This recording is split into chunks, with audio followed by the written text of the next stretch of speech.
Scarlett Reeves was a rising star in the world of corporate law when she first encountered Darren Felton at a charity gala in Richmond. At 28, she was ambitious, brilliant, and strikingly beautiful. Darren, 15 years her senior, was immediately smitten. As the CEO of a successful manufacturing company, he exuded power and confidence. His salt and pepper hair and tailored suit spoke of wealth and influence, and Scarlett found herself drawn to his charisma and worldly experience. Their courtship was a whirlwind of expensive dinners, weekend getaways, and lavish gifts. Darren wooed Scarlett with the kind of attention and luxury she had always dreamed of, but never experienced in her middle-class upbringing. Within 6 months, he had proposed with a diamond ring that could have paid off her student loans twice over. The wedding was the social event of the season in Sunnyside, where Darren had recently relocated his company headquarters. Scarlett walked down the aisle of the town's historic chapel, resplendent in a designer gown, her face glowing with what appeared to be joy and love. As they exchanged vows, neither could have predicted how quickly their fairy tale would unravel. The first year of marriage seemed idyllic on the surface. Scarlett left her job in Richmond to become the perfect society wife, throwing herself into charity work and social events. But behind closed doors, cracks began to appear. Darren's controlling nature, at first masked as protectiveness, became suffocating. He questioned her every move, criticized her choices, and slowly isolated her from her former colleagues and friends. Scarlett found herself trapped in a gilded cage, her once vibrant personality dimming under the weight of Darren's expectations. She tried to rekindle her legal career, but Darren vehemently opposed the idea, insisting that his wife need not work. Their arguments became more frequent, their silences more prolonged. As the years passed, the Feltons maintained a facade of marital bliss for the town to see. They hosted elaborate dinner parties, attended every important social function, and donated generously to local causes. But those closest to them noticed the strain. Scarlett's smiles never quite reached her eyes, and Darren's possessive hand on her waist seemed more like a shackle than a loving gesture. By their 5th anniversary, the love that had once burned so brightly had been reduced to cold ashes. They slept in separate bedrooms, their conversations reduced to terse exchanges about household matters and social obligations. It was into this atmosphere of quiet desperation that Chris Felton would arrive, unknowingly setting in motion a chain of events that would end in bloodshed. The summer of 2017 brought an unexpected change to the Felton household. Chris, Darren's 18-year-old son from his first marriage, arrived in Sunnyside with little more than a duffel bag and a rebellious attitude. Handsome and standing at 6 feet tall, Chris's childhood had been marked by his parents' bitter divorce when he was just 5 years old. His mother, Adrienne, had struggled with addiction, leaving Darren to gain full custody. However, Darren's demanding career meant that Chris was primarily raised by a series of nannies and in boarding schools. The result was a young man who felt abandoned by both parents, harboring a deep-seated resentment towards his father. After a tumultuous freshman year at college, marked by academic probation and a stint in rehab for alcohol abuse, Chris had been given an ultimatum by Darren: come home, work for Felton Manufacturing, and get his life together, or be cut off entirely. With few options and even less enthusiasm, Chris had grudgingly agreed. Scarlett's first encounter with her stepson was awkward at best. She had met him briefly at the wedding 5 years prior, but the sullen 14-year-old had transformed into a strikingly handsome young man. For his part, Chris was taken aback by Scarlett's youth and beauty, having expected someone closer to his father's age. Darren wasted no time in putting Chris to work, insisting he start at the bottom of the company ladder. This meant long hours at the factory, learning every aspect of the business from the ground up. It was a punishing schedule designed to instill discipline, but it only served to deepen the rift between father and son. As the weeks passed, Scarlett found herself increasingly drawn to Chris's presence in the house. His youthful energy and rebellious spirit were a stark contrast to the stifling atmosphere she had grown accustomed to. She began to look forward to their brief interactions, a shared laugh over breakfast, a sympathetic smile when Darren was being particularly demanding. Little did any of them realize that Chris's arrival had set the stage for a dangerous attraction that would soon spiral out of control, threatening to destroy the fragile balance of the Felton family forever. The catalyst for Scarlett and Chris's illicit relationship came on a sweltering August night. Darren was away on a business trip, leaving Scarlett alone in the vast, empty house. Unable to sleep in the oppressive heat, she had gone downstairs for a glass of water, only to find Chris in the kitchen, shirtless and glistening with sweat after a late-night run. Their eyes met, and in that moment, something shifted. The air between them crackled with unspoken tension. Scarlett found herself mesmerized by the defined muscles of his chest, the vulnerable look in his eyes so unlike his father's hard gaze.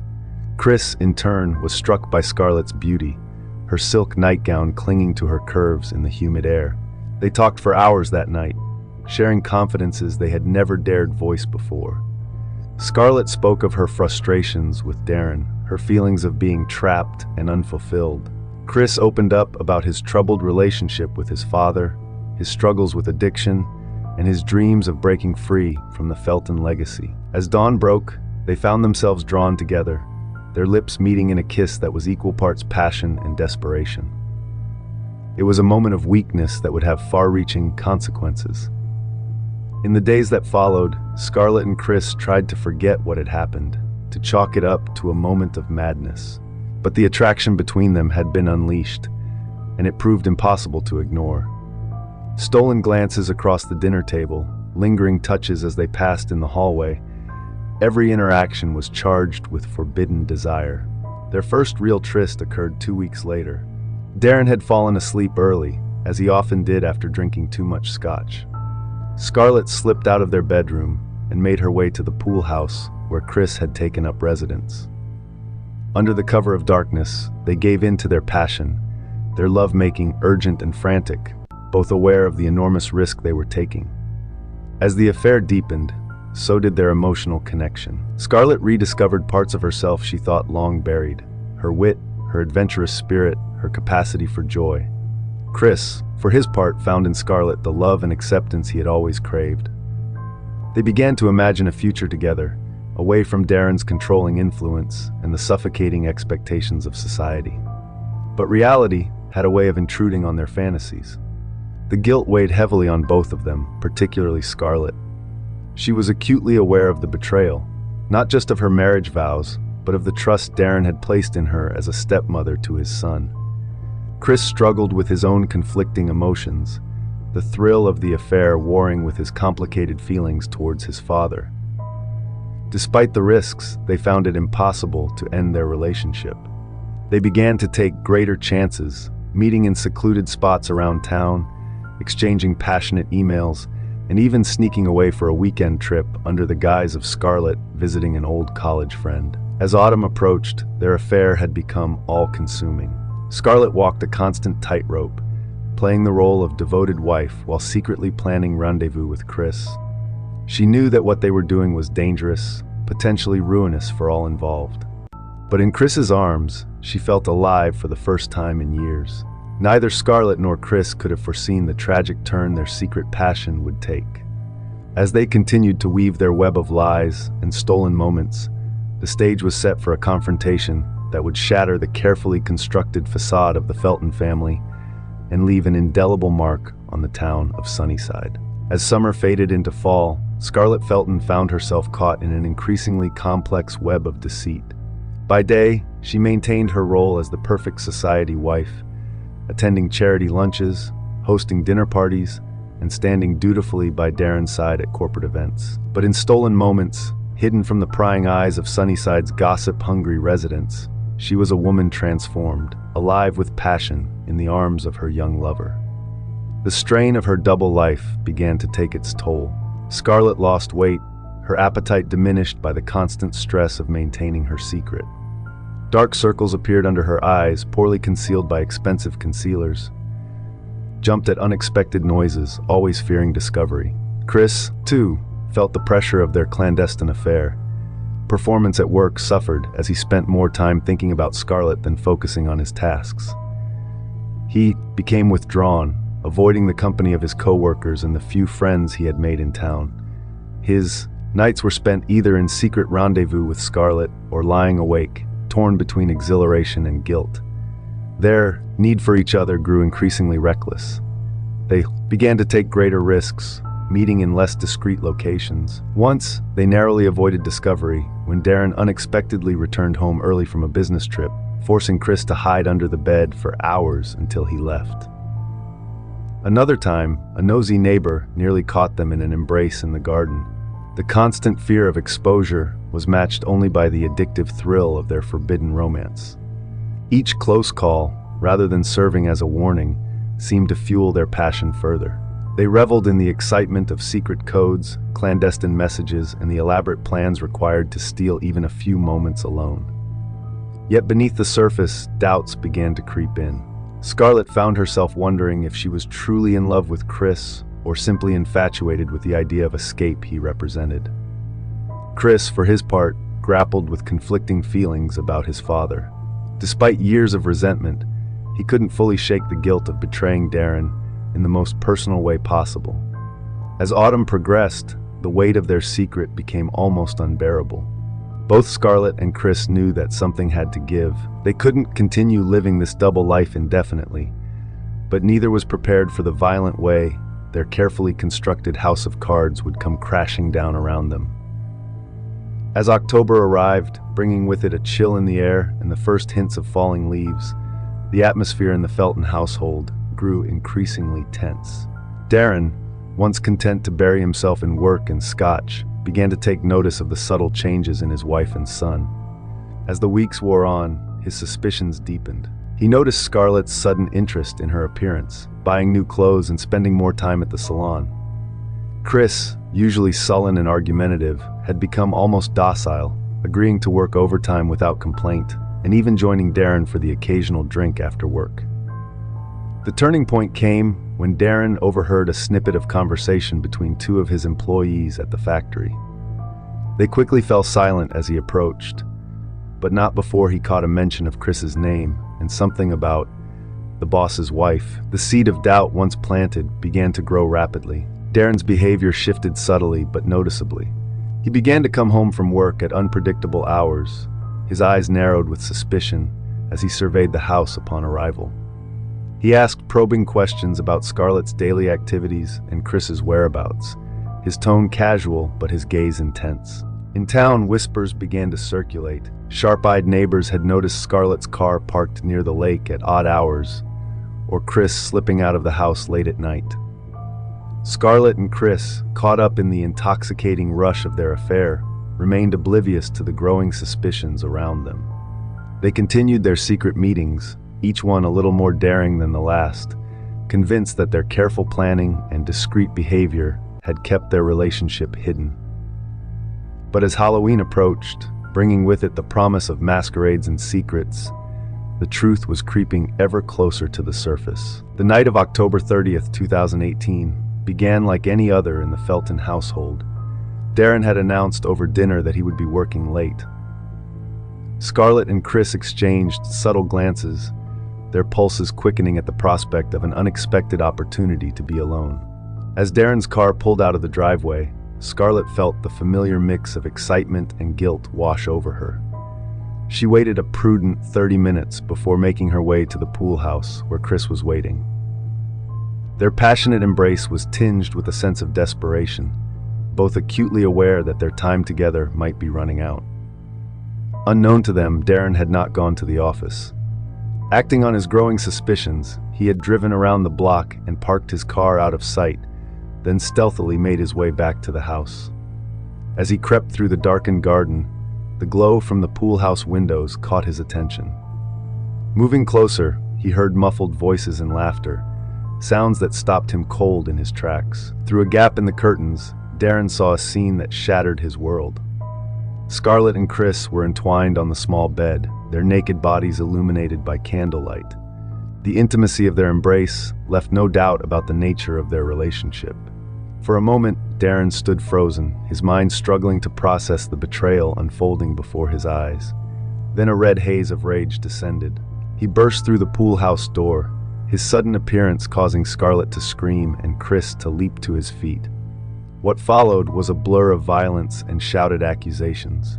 Darren lunged at Chris, his fists connecting with his son's face and body. Scarlett tried to intervene, only to be shoved aside with such force that she crashed into a glass table, shards cutting into her skin. The commotion drew the attention of a neighbor who called 911, reporting sounds of a violent altercation. But by the time police sirens could be heard in the distance, the confrontation had already reached its tragic climax. In the chaotic struggle, Darren's hand had closed around a heavy ashtray.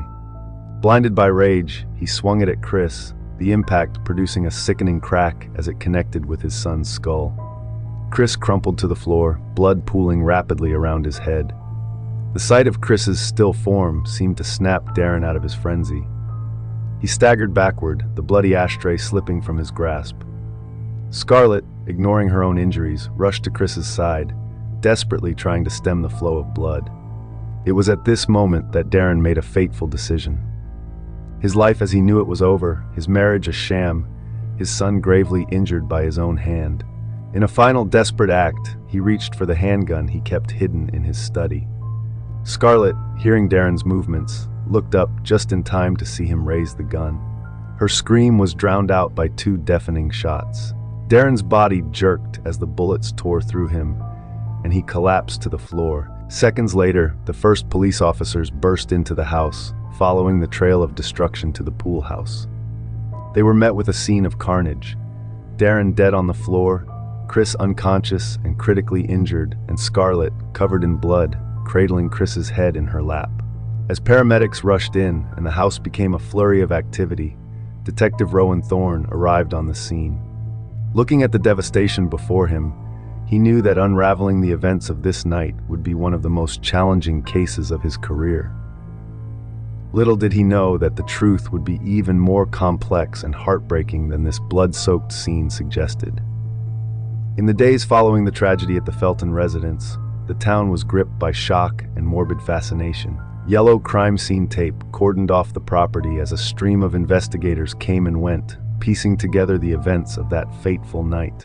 Detective Rowan Thorne took charge of the investigation, his normally impassive face betraying the gravity of the situation. Detective Thorne's first order of business was to interview Scarlett, the only conscious witness to the crime.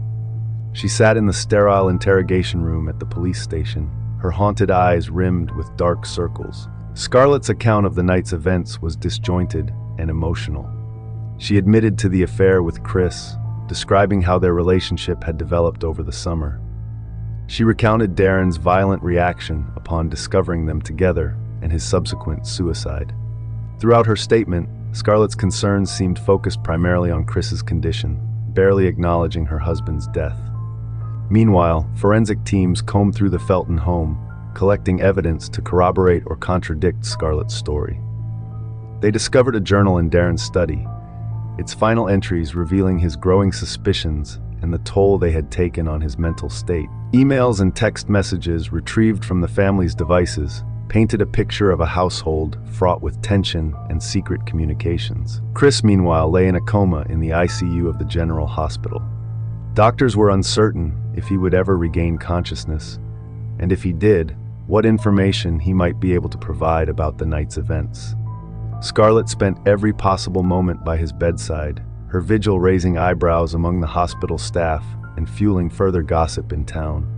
As the investigation progressed, Detective Thorne found himself grappling with inconsistencies in the evidence. The angle of Darren's gunshot wounds didn't quite match Scarlett's description of events. Trace evidence suggested that the crime scene might have been altered before police arrived. And then there was the matter of Darren's life insurance policy, a multi-million-dollar payout that named Scarlett as the sole beneficiary. With each new piece of evidence, the detective felt he was moving further from the truth, rather than closer to it. He couldn't shake the feeling that there was more to this story, darker secrets yet to be uncovered beneath the surface of this seemingly perfect family and their picturesque small-town life. As weeks passed, Detective Thorne's investigation took unexpected turns, revealing layers of deception that went far beyond a simple affair. Each new discovery painted a more complex picture of the Felton family dynamics and the events leading up to that fatal night. A breakthrough came when Chris finally regained consciousness. His statement, given in halting words between bouts of pain and confusion, differed significantly from Scarlett's account. Chris spoke of a plan, not just to continue their affair, but to eliminate Darren permanently. According to Chris, it was Scarlett who had suggested they murder her husband, staging it as a suicide to claim the life insurance money and start a new life together. This revelation sent shockwaves through the investigation team. Thorne ordered a more thorough forensic analysis of the crime scene, which uncovered trace amounts of a powerful sedative in a glass found in Darren's study. Toxicology reports on Darren's body, rushed through the lab, confirmed the presence of the same drug in his system. Perhaps most shockingly, Thorne uncovered evidence suggesting that Darren had been involved in the death of his first wife. What had been ruled an accidental overdose years ago now appeared suspiciously like a carefully orchestrated murder. The detective's theory began to take shape. Scarlett, trapped in an abusive marriage and aware of Darren's criminal activities, had seduced Chris not out of passion, but as part of a calculated plan. She had manipulated the young man's resentment toward his father, convincing him that eliminating Darren was not just for their love, but an act of long overdue justice. Their plan, it seemed, had been to drug Darren and stage his suicide, but something had gone wrong. Whether Darren had realized what was happening or the dosage had been miscalculated, he had awakened and confronted them earlier than expected. The ensuing chaos had led to the violent confrontation and Darren's death, not by his own hand, but likely shot by Scarlett in what she would later claim was self-defense. As Thorne pieced together this narrative, he was struck by the tragedy of it all. Chris, a young man damaged by years of paternal neglect and abuse, had been drawn into a web of manipulation by the very woman he thought would save him. Scarlett, while undoubtedly a victim of Darren's cruelty, had chosen a path of deception and violence that spiraled out of control. The truth, Thorne realized, was far more complex than any simple narrative of a love affair gone wrong. It was a story of generational trauma, abuse of power, and the desperate lengths people would go to escape their circumstances. A story that would forever change the way Sunnyside viewed the family it had once admired. Prosecutors painted a damning picture of Scarlett as a cold, calculating woman who had seduced her teenage stepson and manipulated him into helping her murder her husband. They presented evidence of the affair, the life insurance policy, and the inconsistencies in Scarlett's initial statements to the police. The defense, however, argued that Scarlett was a victim of years of abuse at Darren's hands. They portrayed her actions as desperate attempts to escape a controlling, violent husband. Chris's testimony became a central point of contention, with the defense claiming his memory was unreliable due to his head injury and the trauma of the event. Expert witnesses were called to testify about the effects of long-term abuse, the reliability of memories formed during traumatic events, and the complex financial dealings of Darren's company. Each day brought new revelations and twists, keeping the town on edge. The most dramatic moment came when Scarlett herself took the stand.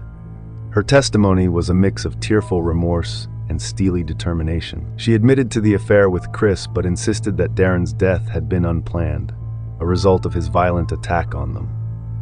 Her performance was compelling, leaving many in the courtroom and those watching the televised proceedings unsure of what to believe. Scarlett, who had maintained her composure throughout the trial, finally crumbled as the judge sentenced her to life in prison without the possibility of parole, citing the premeditated nature of the crime and the manipulation of her stepson. The spectators filed out, their animated discussions a mix of vindication and disbelief. In the end, the true legacy of the Felton tragedy was not in its salacious details or courtroom drama, but in the quiet reflections it prompted in countless homes. It forced a reckoning with the complexities of human nature, the insidious nature of abuse, and the devastating consequences of choices made in desperation.